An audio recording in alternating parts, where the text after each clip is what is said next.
nhưng chuyện tình yêu chúng ta đang có những giây phút rất buồn, đã đến với nhau trong sự lặng im. Thế bây giờ mình nên cách xa trong im lặng, nhìn những thứ lặng lẽ là của riêng ai, mà lâu nay anh thấy em trao tặng ai.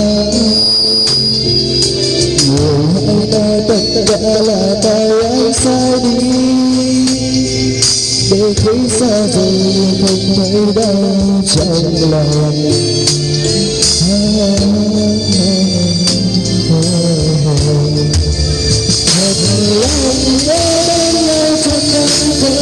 Mọi chuyện đi đã xa xăm, đêm tay giữa có đêm không anh là điều tất cả.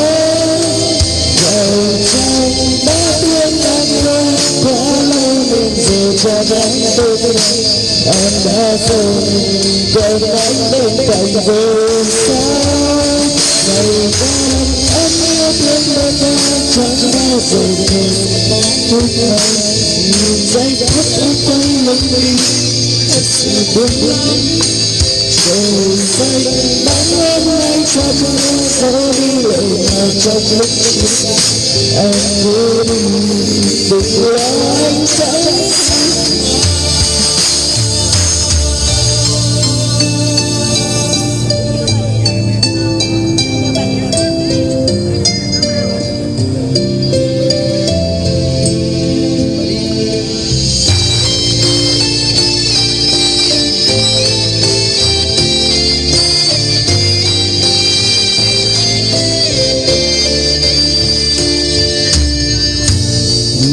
tôi lặng lẽ là của riêng ai,